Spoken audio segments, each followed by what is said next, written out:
Okay, Honorable Elmer Baldemoro. Before we proceed, Madam Chair, may I request for the reconsideration of the order of business by including as item number 6 of the special business or order the letter from the city mayor marked as urgent requesting to change the zoning to institutional of 3 sites along Almeda Highway and Barangay Santa Cruz and Balatas that will host government clusters under the Decentralized Service Development Scheme. I so move, Madam Chair. Any second? Okay, included in the agenda. Next item.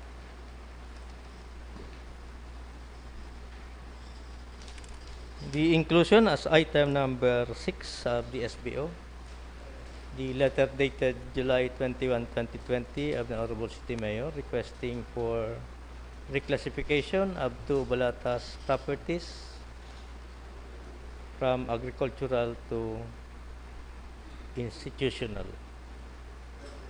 Okay, Honorable Del Castillo.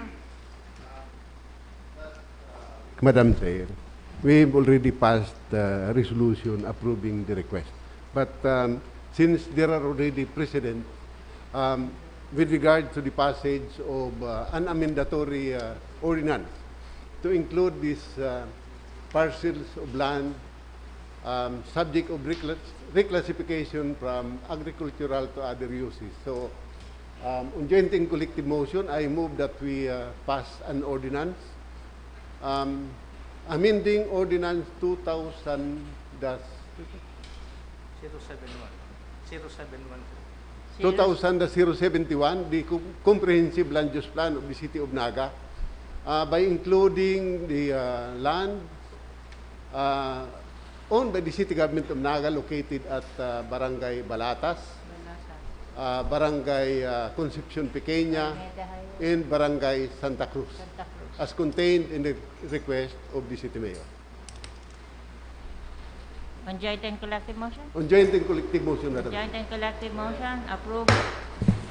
Thank you, Madam Chair. Honorable Del Rosario. Thank you, Madam Chair. Just for information of everyone, as I'd like to add on to the manifestation of Councilor Del Castillo. During the public hearing called by the Chair of the Committee on Land Use, Councilor Attorney Mila Rakid Arroyo, it was properly laid down, and all the matters pertaining to the proposed reclassification were justified, and agencies were informed, and the notice was posted sa platform of the city, sa SEPIO. There were residents of Balatas area who came and manifested, but the manifestation was not really of that opposition, and there was a unanimous decision of the committee to refer to the committee, to the Sangguniang. Hence, the favorable resolution last week reclassifying the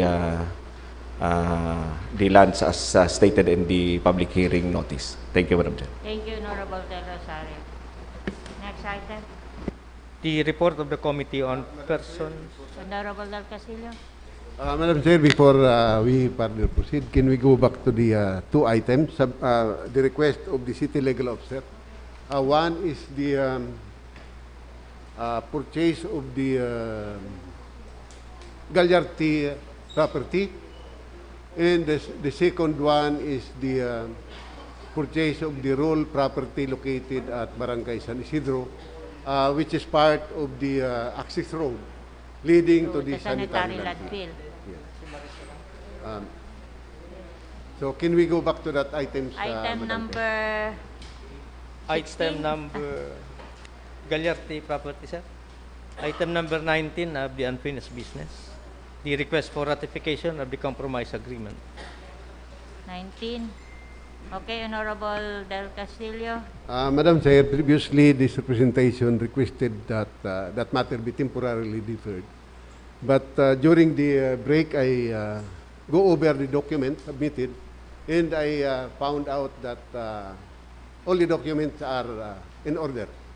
So with that, Madam Chair, I move that we pass a resolution ratifying the compromise agreement entered into between the heirs of Labiano Gagliardi in the city government of Naga for the acquisition of the city of that portion of their property as part of the access road leading to the sanitary landfill.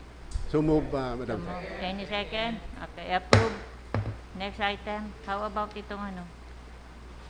The rule Extradition. property, sir. Extradition. Madam Chair, with regard to the rule property,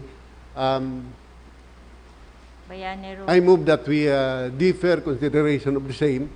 The subject matter is a sale of a property, but I have not seen a copy of the resolution of the Naga City Appraisal Committee. Unlike the Gagliardi property, which is subject to expropriation, but nonetheless,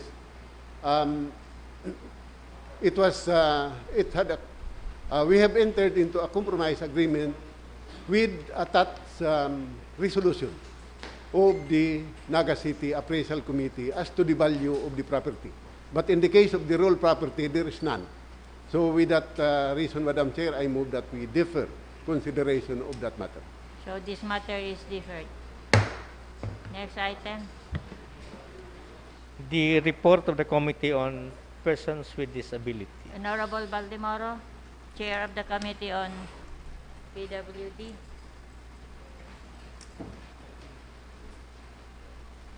Thank you, Madam Chair. Madam Chair, may I request acknowledgement of the committee report of the Committee on Persons with Disability. Your report is acknowledged. May I also move, Madam Chair, for the conversion of the plenary to the Committee of the Whole. There is only one item, Madam Chair, the proposed ordinance codifying the policies and programs of the City of Naga on person with disability. May I go directly to the disposition, Madam Chair? Proceed.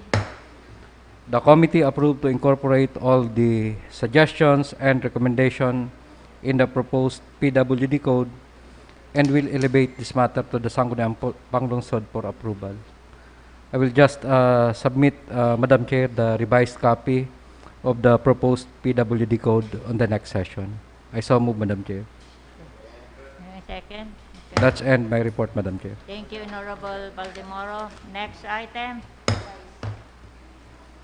The Committee report on- of the Committee on Environment Committee with on the proposed ordinance of the Honorable Joselito S.A. del Rosario.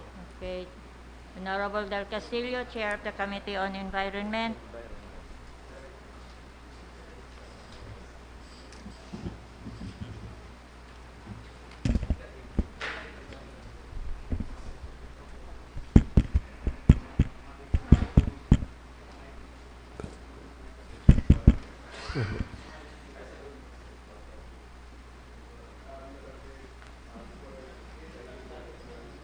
Your report is acknowledged.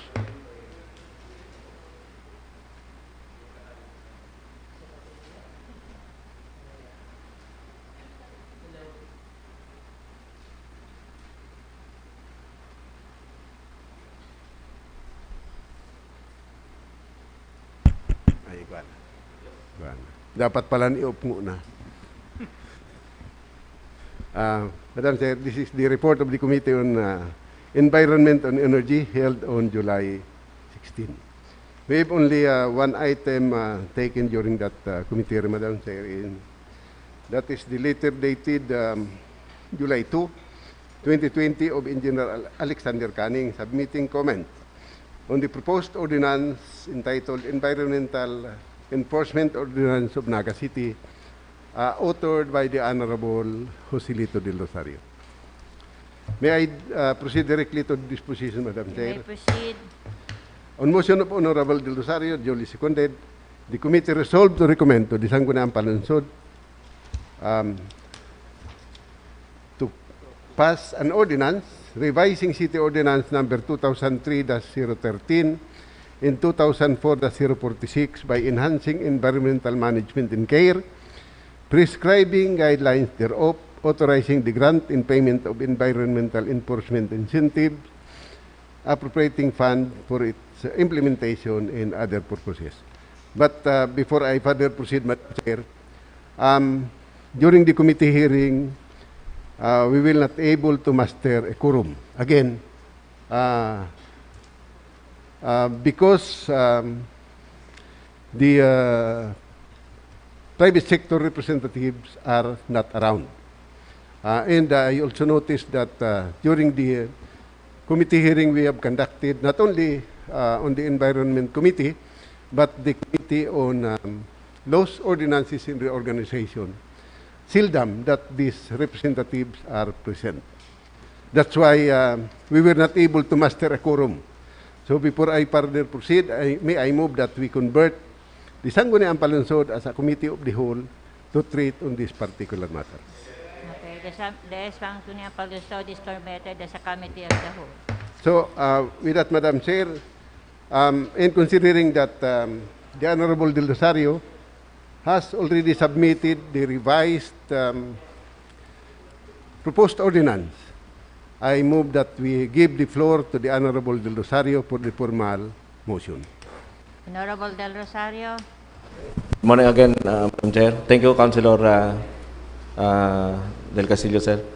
Madam Chair, I move that we approve ordinance revising City Ordinance numbers 2003-013 and 2004-046 by enhancing environment management and care, prescribing administrative guidelines thereof, authorizing the grant and payment of environmental enforcement incentives, creating a trust fund to cover the incentives and for other purposes. My co-authors here are, Madam Chair, Councilor Buddy Del Castillo, Councilor Miles Raquidaroyo, and City Councilor Mary Kyle Francine Tripulca of San Felipe and Concepcion, respectively. I so move, Madam Chair.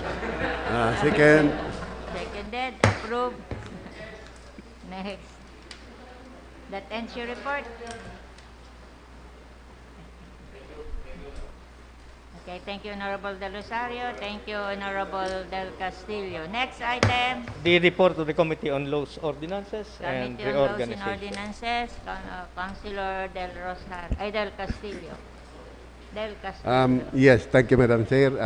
I move for the acknowledgement of the report of the Committee on Laws, Ordinances, and Reorganization held yesterday Your afternoon. report is acknowledged. Thank you, Madam Chair.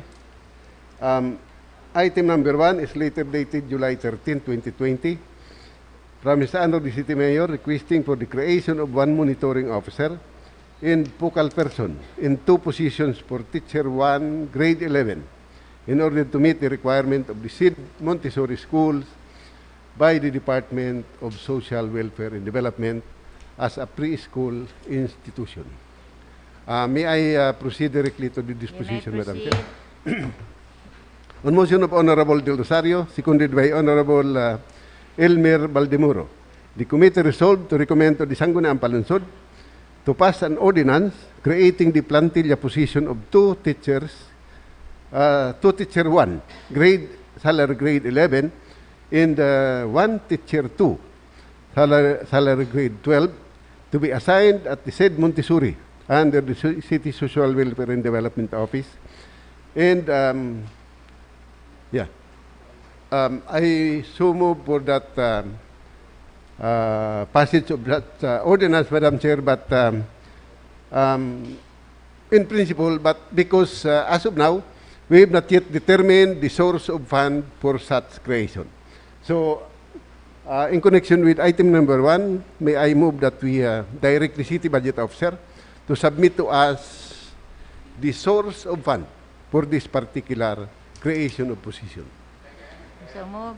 And after the submission, Madam Chair, this representation will be preparing the draft ordinance for this particular creation of position. So as of now, I believe that we cannot You're not act, ready to present the ordinance. dispose totally of this particular matter. So upon submission, No, I think our disposition for now, Madam Chair, is to direct the city budget officer to Yes, submit to number us. one, to direct the city Yes, as to the source of funds. as to the source of fund Second. for the creation of these three positions at the City Social Welfare and Development Office. Okay, So move, Madam Chair. Any second?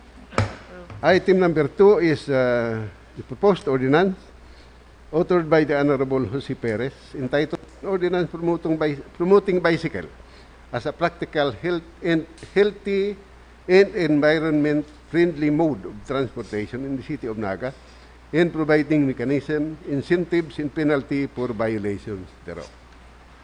Disposition. On motion of Honorable Joselito del Rosario, seconded by Honorable Elmer Baldemoro, the committee resolved to recommend to the Sangguniang Palansod to return to the proponent his proposed ordinance for revision and with suggestion to go over the existing city ordinance 2017-030. So move, Madam Chair.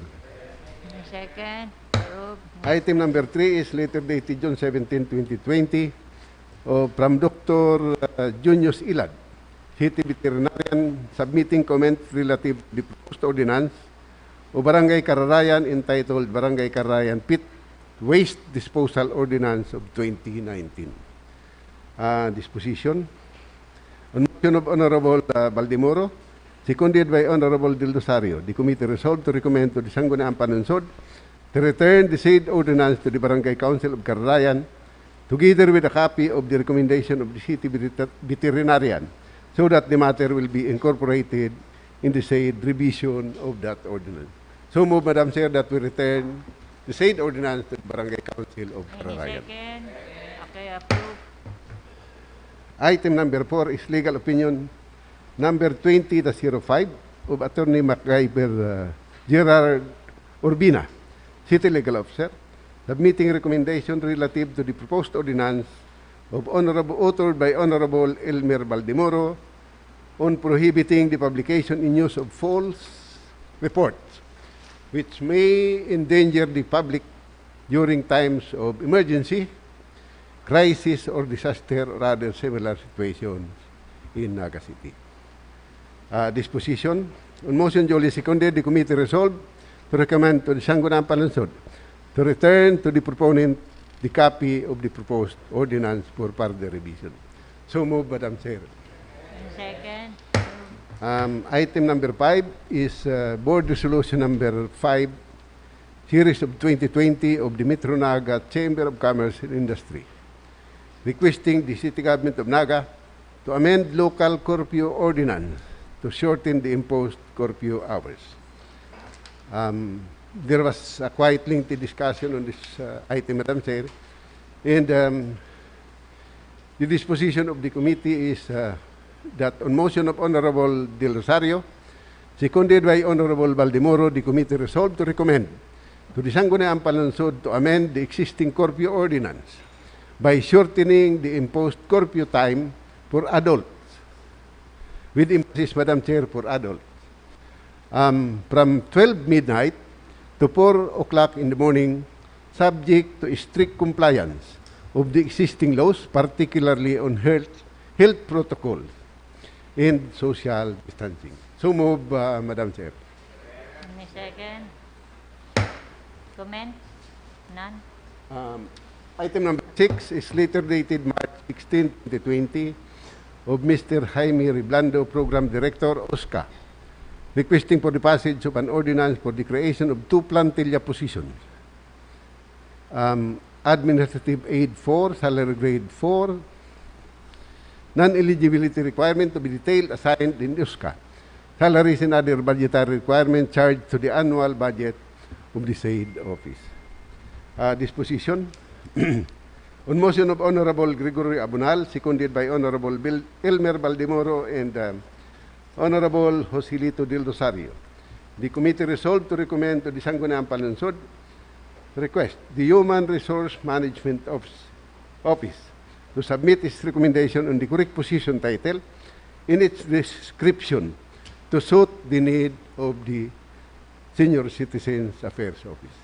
So I move, Madam Chair, that we direct our secretary to communicate with the Human Resource Management Officer directing that office to submit to us the correct position, title, and description of the proposed creation of position at the OSCA.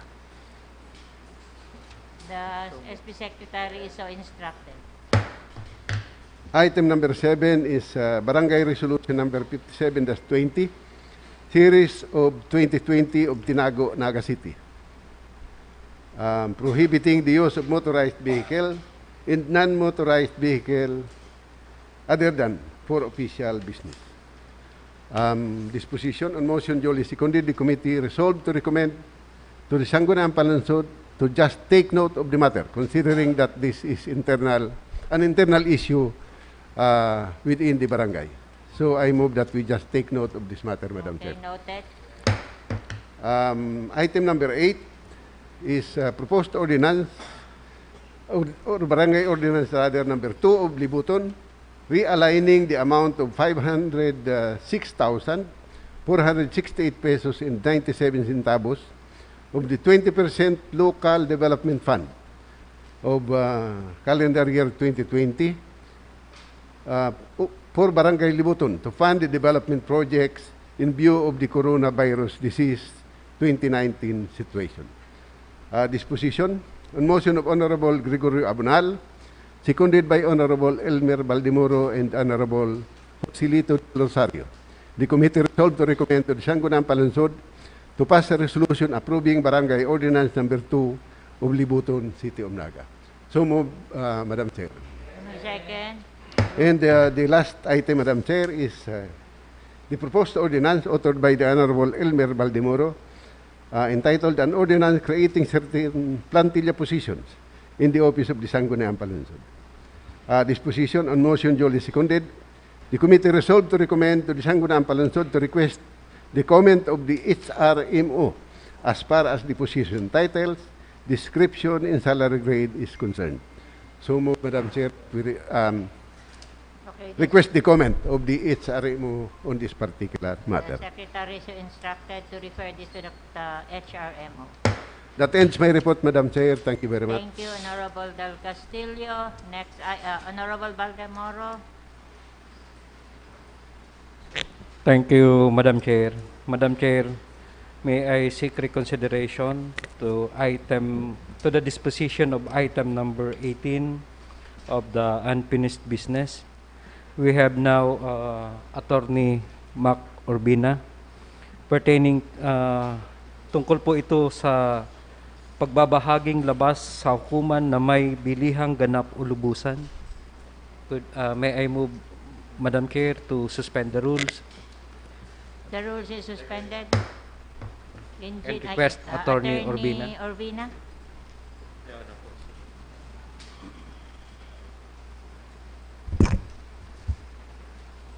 Good morning po.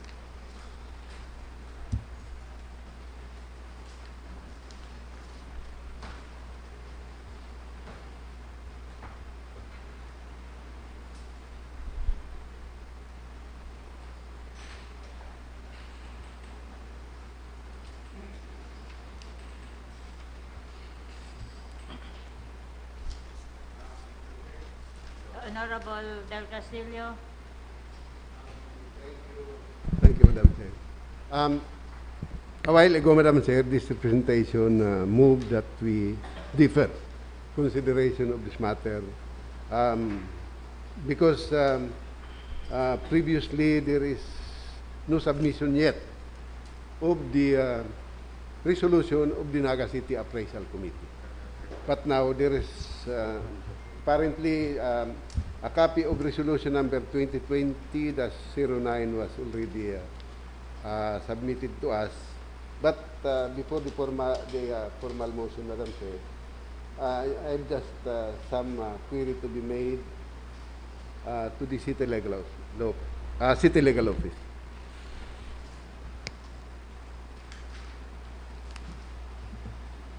Can I proceed further, Madam Chair? Okay, you may proceed.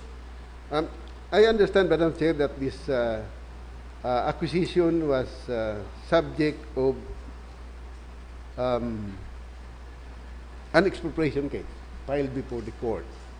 But unlike the Gagliardi property, I have not seen a compromise agreement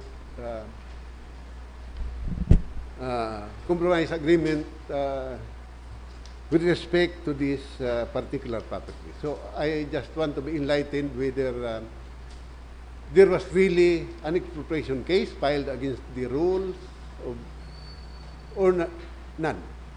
Okay, Attorney Your Urbina. Honor, please, good morning. The extrajudicial settlement of the estate with absolute sale, Your Honor, is purely a fruit of negotiations, Your Honor. There was no court intervention, Your Honor. No expropriation was... No expropriation no, was Your filed. Honor, please. The owners of the property, Your Honor, agreed to sell the property at the price favorable to the city government of Naga, Your Honor. Hence, there was no need to file an expropriation case, Your Honor, please. Because there was already an agreement between Yes, the Your Honor. heirs. Okay, So, Honorable so in other words, Madam Chair, we have not exercised the power of eminent domain because the negotiation was already yes, successful. there was already a And we have negotiation. already a meeting of the mind between this, particularly with regard to the price of the property, as far as the parties are concerned. So, in the considering, Madam Chair, that there is already a resolution from the City Appraisal Committee with regard to the acquisition of this particular property, in the price agreed upon by the parties is within the appraised value rather, set by the City Appraisal Committee. I move that we pass resolution ratifying the deed of absolute sale entered into between the city and the heirs of Benjamin Rule. Any So move, sec- Madam Chair. Any second? Okay, approved. Thank you, Any Madam Chair. comment? Thank you. None? Thank you, Attorney Thank you, Your Urbina. Honors. Next item, The report of rules the are resumed. the report of the Committee on Public Utilities. Public Utilities, Honorable Del Rosario.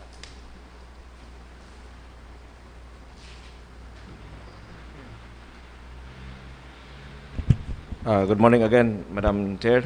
May I request Morning. acknowledgement of the Committee on Public Utilities report. Madam Chair, Your report is acknowledged. the public hearing was conducted 9 July 2020. The Chair would like to thank my members, Councilor Joe Perez and Councilor Jesse Albius, and also the other participants and the department heads of City Hall. Barangay officials were present during the conduct of the public hearing. Madam Chair, for the record, the Chair asked the Secretariat if the notices to the public were duly served, in which the Secretariat showed received copies of the notices sent by their office. The Secretariat also manifested that the SP Department Head, Mr. De La Torre, requested the CEPIO to publish the schedules, and the same was granted by the office of Mr. Allen Riondanga of CEPIO.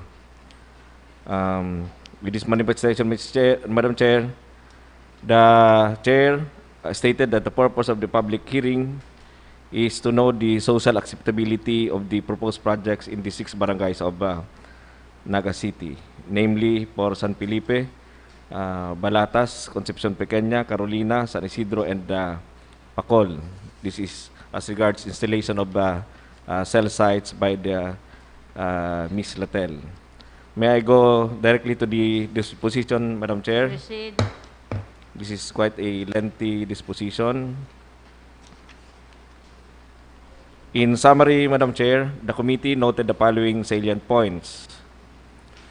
A, the project is part of the nationwide franchise given to Ms. Latel, the telecommunications company which was granted franchise by Congress as the third telco in the country.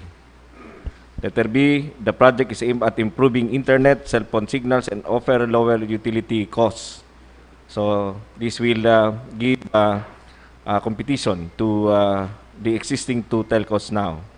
Letter C, DITO company as contractor of the project has submitted documents and coordinated with the different barangays to secure resolutions favorably endorsing construction of the towers. The Naga project consisted of 14 towers, Madam Chair. Letter D, the Office of the City Engineer has issued a provisional building permit to the DITO Corporation to construct towers in 10 areas covered by 6 barangays of Naga, namely San Felipe, Concepcion Pequeña, San Isidro, Pacol, Carolina, and Balatas.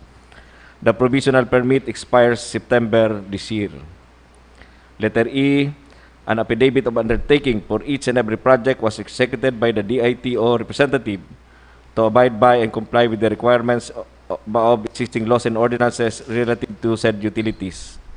At the time of the public hearing, the proponent has already complied with some requirements and awaiting for the clearances to be issued, particularly from the Civil Aviation Aeronautics Office of the Philippines, or CAAP, for height clearance, and the Department of Health for the radiation concerns. According to the DITO representative, some of their projects in other parts of the country have already been issued clearances by these agencies.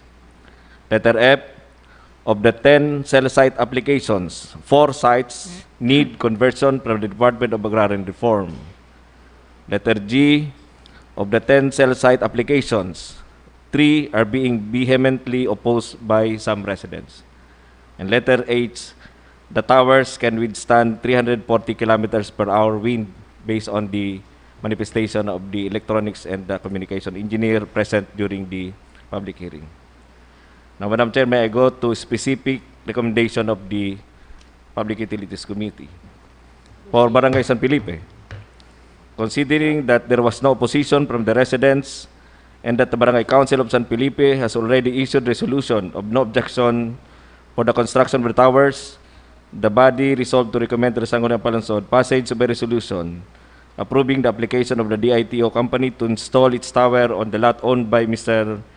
Randy Madrid of Zone 5 San Felipe, subject to DITO's compliance of other requirements set forth by existing laws and ordinances. I so move, Madam Chair. Any second? Okay, and, Honorable Del Castillo? The request. May I know whether that land wherein the tower is constructed is already classified as commercial? Honorable Del Rosario? According to the HLUR, it's residential, Madam Chair. But according to the HLURB ruling, for classifications of land, namely residential, commercial, institutional, and industrial. In these classifications, they can towers of telecommunications company can be constructed or built. Thank you, Madam Chair. As far as that application for San Felipe is concerned. But I will reserve some questions with the other locations, Madam Chair. Okay, thank you, Honorable Del Castillo. You may proceed, Honorable Del Rosario. May I reiterate my previous motion as Any far second as to the motion? Okay, approved. number 2, further resolved to recommend to the Sangguniang Palansod passage of a resolution approving the request of DITO Corporation to construct tower in a lot owned by Mr. Florente Agara of Zone 1 San Felipe, subject to his compliance of other requirements set forth by existing laws and ordinances. Moreover, he is advised to initiate land conversion as his land is still classified as agricultural land. I so move, Madam Chair. Okay, Honorable Del Castillo. An order of conversion of the land, I believe we cannot yet dispose of this application. So we might as well inform the applicant that they should first submit to us an order of conversion from the Department of Agrarian Reform before we finally dispose of this matter. So meantime, Madam Chair, I believe that whatever movement, construction or whatever, should be stopped pending submission of the order of conversion. Madam Chair, Honorable Del I beg to disagree with the position of Councilor Del Castillo. It is stated in the disposition that subject to his compliance of other requirements set forth by existing laws and ordinances. what we are after is the social acceptability of the project. So, iyo lang yan po yan sa pighiling kang committee, whether may opposition duman sa lugar na ito o mayo. So, our resolution is that we grant them the permit to construct the tower. Of course, this is the burden of the owner of the land to initiate land conversion. Yes, but if we will already grant whatever being requested from us, in the event that the land is not converted by the DAR, what will happen? This is his problem, Madam Chair. Yes, that's why. We don't want to to participate in that act, Madam Chair, because I believe that all the requirements should first be complied Be complied with. before we grant whatever request is being requested from us. Madam Chair, during the public hearing, the owner intimated that he will commence application for land conversion. That Yes, So is if we, already if we submitted. will wait for the conversion order, it will take long. Yes, but it's a requirement, Madam Chair.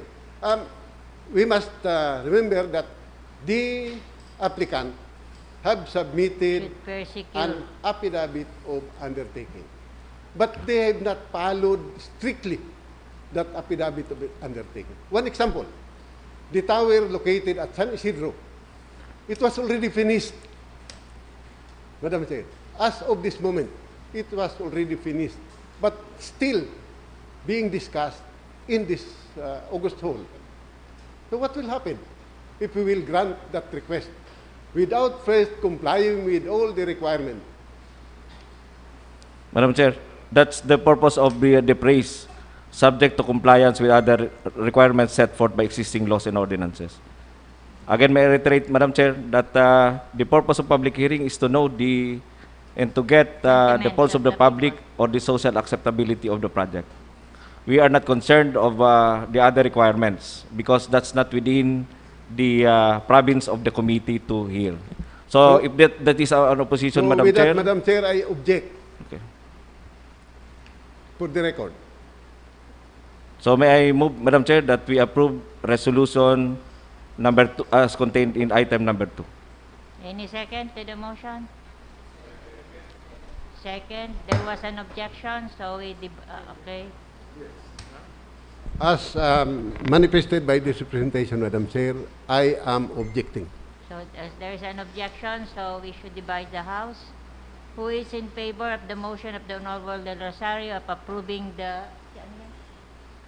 Dito Corporation?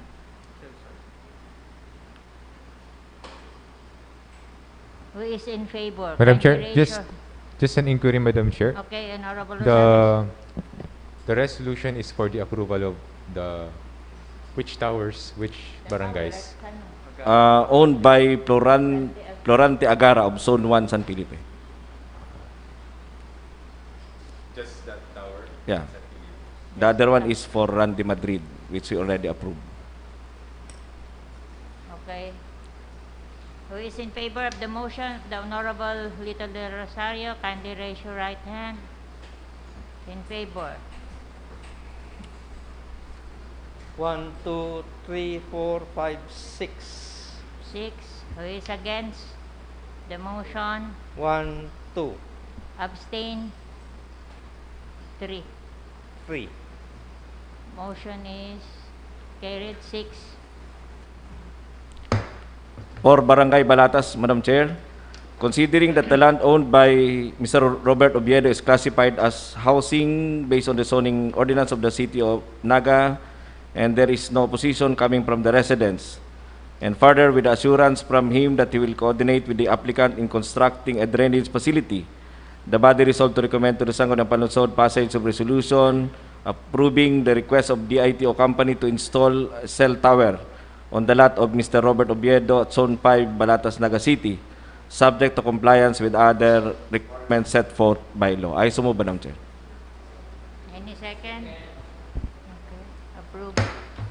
For Barangay Concepcion Pequeña, 1. Considering there were oppositions from the residents near the property of Corazon Opeña and Suset Sichung of Zone 2 and Zone 4A, Concepcion Pequeña, respectively, the body resolved to refer back to the Barangay Council of Concepcion Pequeña for the conduct of further consultation and to guide the proponent as to the suitable place for the construction of the tower. We will refer this back to the Barangay Council of Concepcion Pequeña. Earlier, Madam Chair, they already issued a notice of resolution of no objection.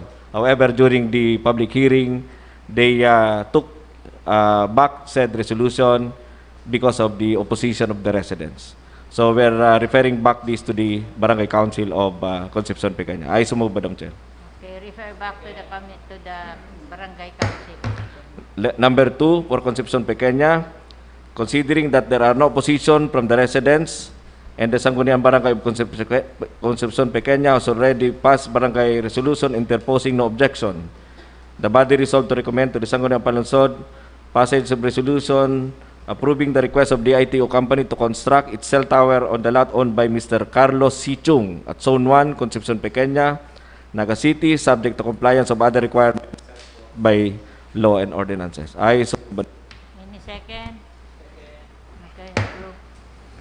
For Barangay Carolina, Madam Chair, considering that there was no opposition coming from the residents and that the Barangay Council of Carolina has issued a barangay resolution interposing no objection, the body resolved to recommend to the Sangguniang Palansod passage of resolution approving the request of the ITO company to construct a cell tower on the lot owned by Mr. Armando Darilay of Zone 1, Carolina, Naga City, subject to compliance of other requirements set forth by existing laws and ordinances. Moreover, the lot owner is advised to initiate land conversion as still classified as agricultural land. I so move, Madam Chair.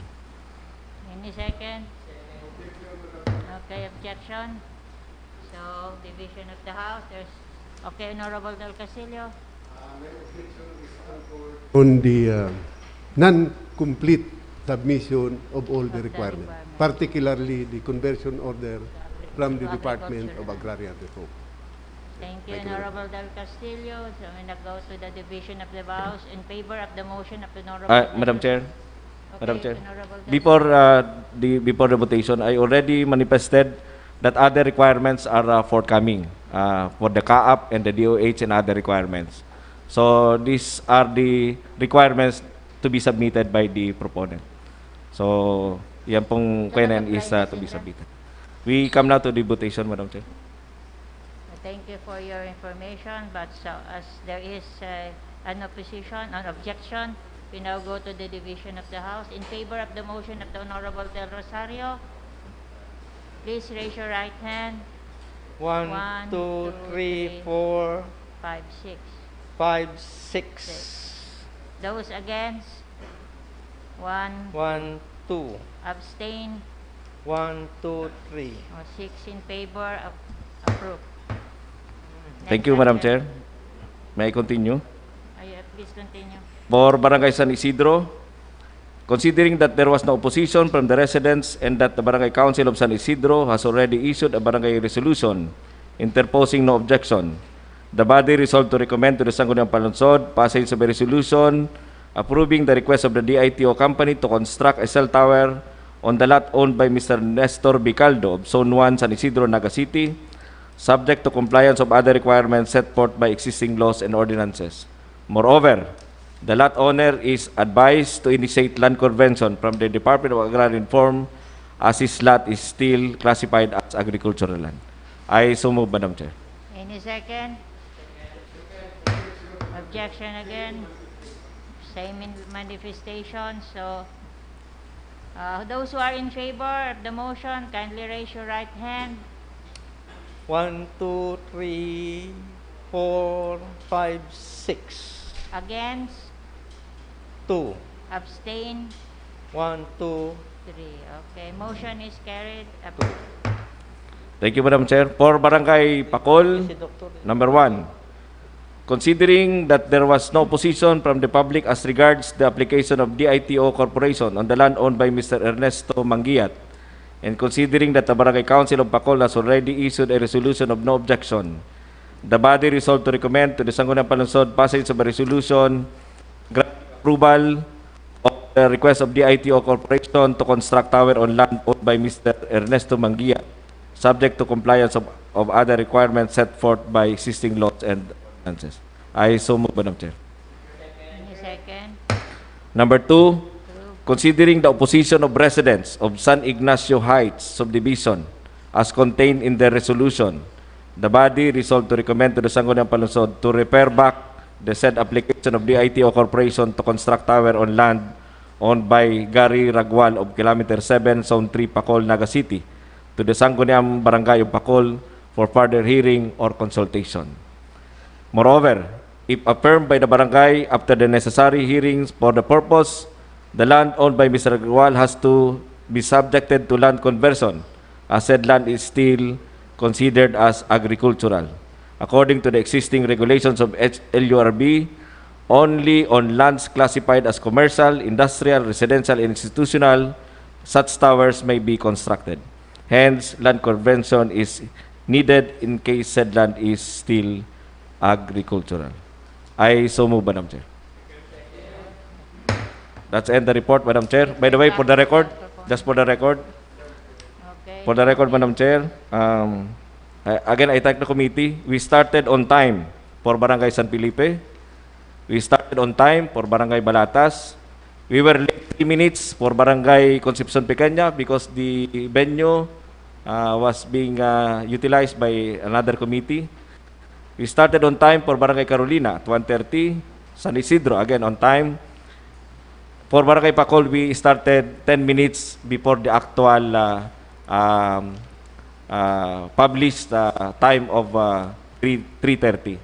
Because we waited already, Madam Chair, for close to 30 minutes. Naamay si pag-abot mi sa Pacol. And pagkatapos kadto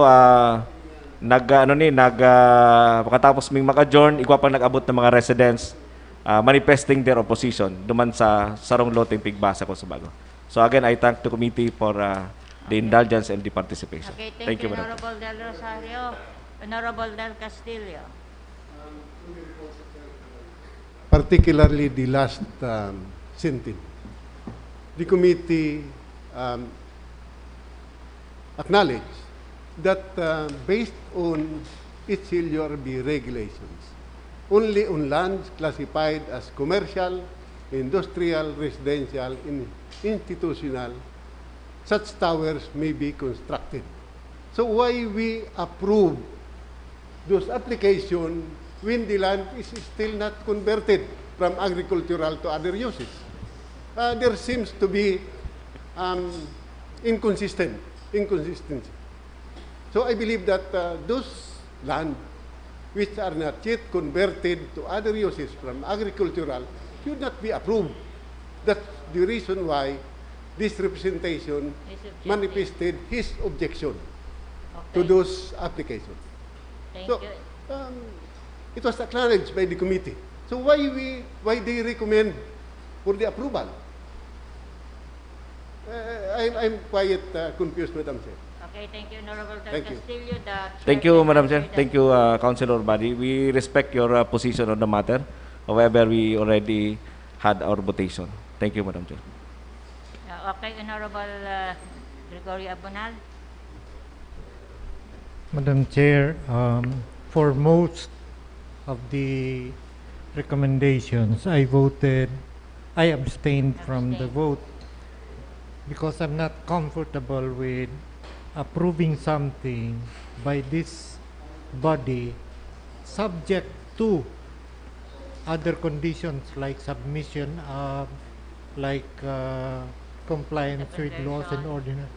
Paano pala kung di mag-comply? Paano pala kung di mag-submit? So approval what happens to the permission granted by this body? Kaya ako nag-abstain na muna dahil di ko po aram kung anong implication kang approval subject to. Ano baga ang technically ang implication kan nag-approve nin application subject to. So pag day po ninda na comply, so the approval will be withdrawn? We May man po nakasabi na kundi mag-comply binabawi dahil man kita nagsasabi Maybe that will be kaya included in the resolution or the... Yeah.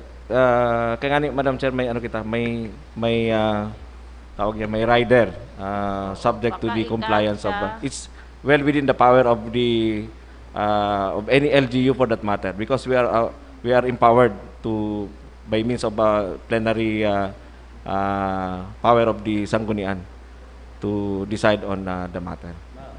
Thank you, Madam Okay. Chair. Honorable Vidal Castillo.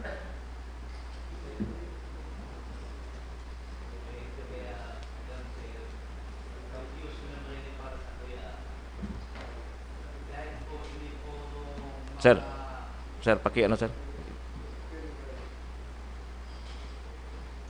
Dahil nakakaano. Nawara lugod. Nasupog. Ayun na. Maglani ka lang. Private lot po kaya ining bubukta ka mga tower site. Private lot. Private owner. Bot sabihon, kaya yung kumpanya, babakalon itong sa indang private lot na bubuktakan ng tower. Alagad sa report, pwede lang maglaan ng tower kung classified na itong lot na convert na from agricultural duman sa apat na klasifikasyon. Binayaran ini mga private lot owner kaya pwede na sindang kaya po sinda nagtugot.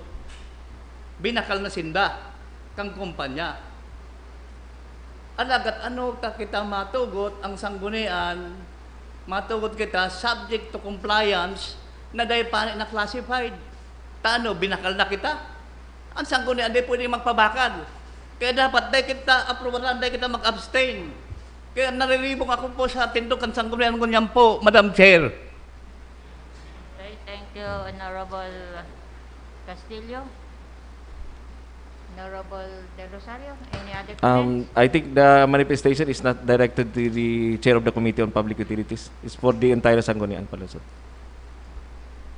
Well, I believe na baka pag-ibot na po, permi po baga kita nagpapas ng mga resolution na kuminsan pag daita pa man in principle, we approve a resolution in principle, pikakaagta, sa one of the whereases, kinakaagta naman na pag dahil po nag-comply, it's understood na marirevoke sa tuyang approval. Okay, Honorable, is that a follow-up?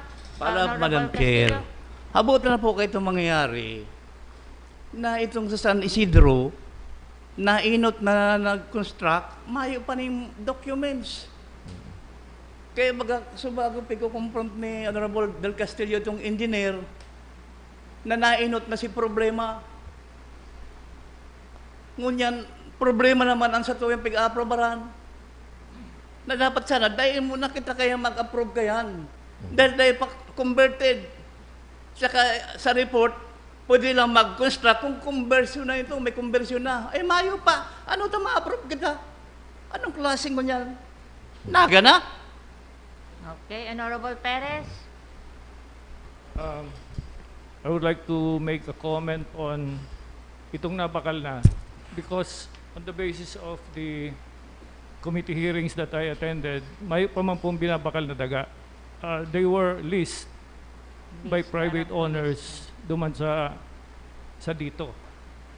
Yan ang yaon sa records. All lease. All lease po ito. So, And so there was pending no, pa man- mayong barakalan pang nangyayari. And reiterate man po kan chairman na pending pa itong sa indang approval because of the other requirements na dapat pang isunod. Ngunyan, si construction was done because of provisional approval, which is anchored on a national permit na mag-construct na ning towers all over. Itong ginibuming hearings are for social acceptance. Yan po ang pinaka kang report kan sa Muyang Committee. Thank you, Honorable Perez. So it's understood da iman binakal si mga daga na kokonstrukan as in mayo mang barakala na nangyayari. Okay, Honorable Del Castillo. whether it is purchased or leased is immaterial for those properties or land which are still agricultural in nature. That's immaterial, Madam Chair. And I believe that we should, again,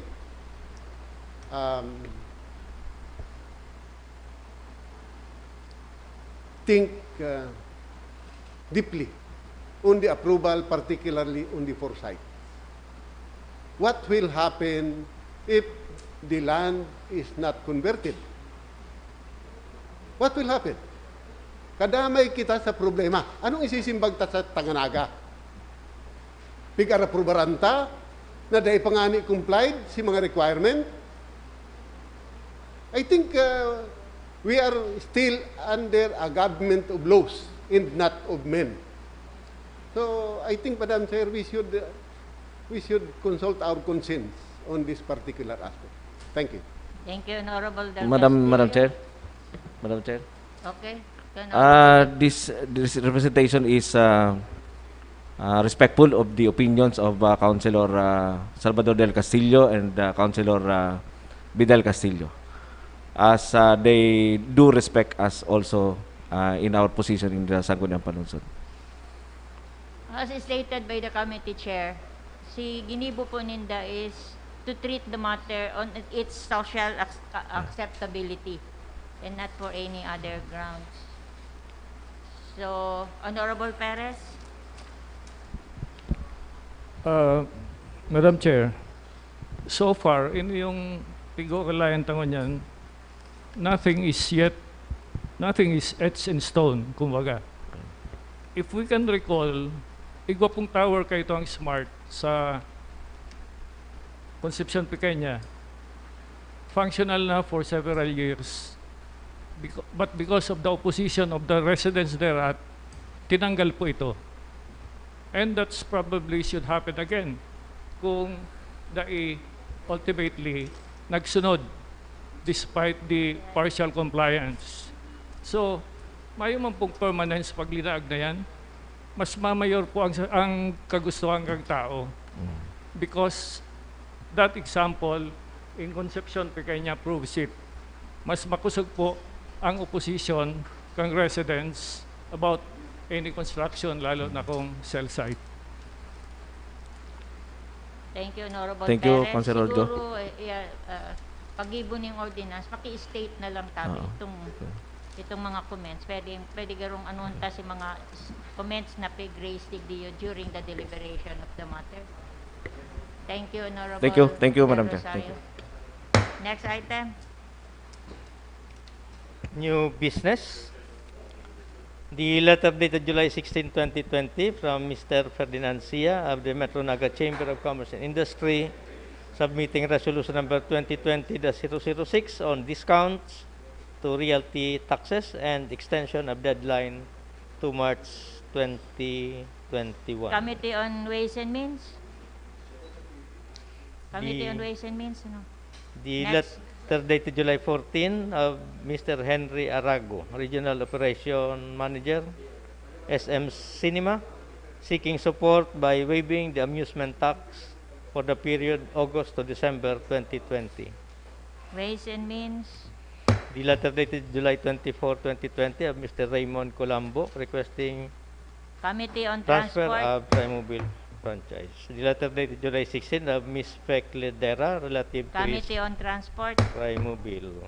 The letter dated July 15 on Mr. Dindo Abila of Triangulo, requesting Committee on registration Transport? of Trimobile. The Privilege subject speech. matter of the privileged speech of the Honorable Lucilito S.A. del Rosario. Committee on Laws and Ordinances and Energy? Ha? Ay, ano? Bakong Energy Employment. Program.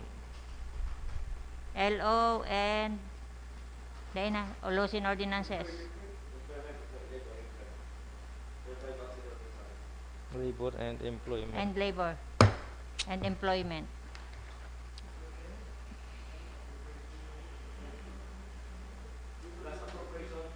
and appropriation. Tamay igwang ano. Okay, next item. The proposed ordinance of Honorable Josebi Perez and Honorable Salvador M. del Castillo prescribing rental rate for the use of the city-owned four-wheel drive Kubota Palay Trans Tractor stationed at the city nursery. Ways and means. Nasunod. The letter dated July 21, 2020 from Honorable City Mayor requesting for an ordinance establishing a stimulus package for businesses in Naga City, particularly the small entrepreneurs affected by COVID-19 pandemic.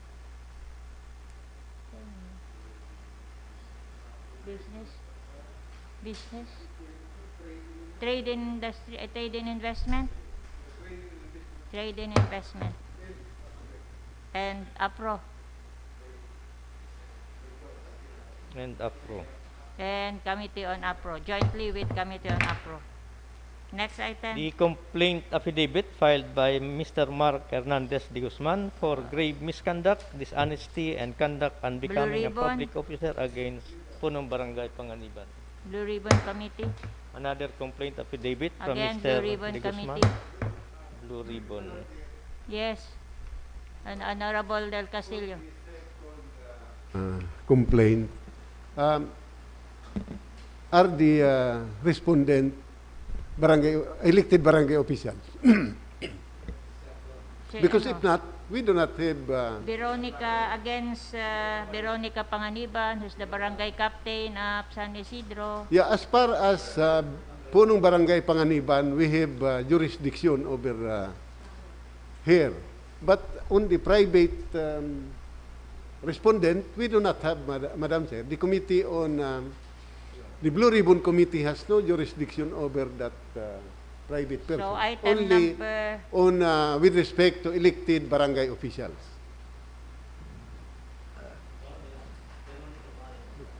The brother lang ni ano. The second Hindi. letter is against the brother of the Punong Barangay.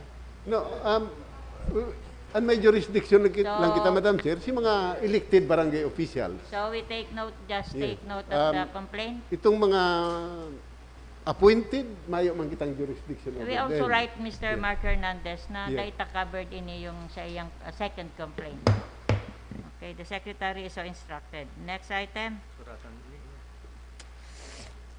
The letter dated July 16, 2020 from Mr. Hernani Soron requesting for a resolution authorizing the charging against the current Appropriation. budget. Appropriation. The letter dated July 20, 2020 from the City Planning and Development Office Land use. submitting the technical evaluation for policy. Land use. Land Next use. item. Other matters, Okay, Honorable Del Rosario. In my privilege speech earlier, Madam Chair, I stated that we invite the DepEd again to present to us yung status ng mga ginagawa nilang preparation. However, kung dahil suno kang body, Madam Chair, pwede taman i-defer ni for next session Can we defer this for the next session? sa August. Okay man sa Madam Chair. Maraman talang si mga preparation nila. Kasi pag mahagad kwarta, siyempre maagi man yan sa tuya. So unless kung sa SEF lang ano. Pero the earlier na maka-presentar sila sa tuya, Madam Chair, kung mga preparations sila mas magayon. Thank you, Madam Chair. Okay, thank you, Honorable Del Rosario. Next item. Other matters, resolution number 2020-6118 of Concepcion Pequeña, authorizing the Punong Barangay to enter into a use of rock contract with use of factory, the city government, on triangular situated, covering an area of 105 square meters, subject to ratification. Bunian. So noted. Resolution number 2020-116 of Barangay Concepcion Pequeña, requesting assistance from the city through the city mayor to commence the enforcement of road clearing operations along Imperial Avenue and secure government occupied Can we refer this to the city mayor since the assistance needed is through the city mayor? The letter dated July 16, 2020 of Attorney Mike Oholia of the COMELEC informing that voters registration is suspended until August 31, 2020. Noted. The letter dated July 13, 2020 from Mr. Cesar Maestrado, City Assessor, submitting the report of second quarter 2020 QRRPA of the City Assessors. Noted. Copy of Memo Circular number 2020-100 from the DILG on the guidelines for establishment of network of cycling lanes and walking paths to support people's mobility. Okay, noted. But the Honorable Perez can look into it since he has an ordinance. Nominal voting. Okay, Honorable Elmer Baldemoro. Thank you, Madam Chair. Madam Chair, may I move that all the approved resolution and ordinance be transferred to nominal voting and approve the same. Any second?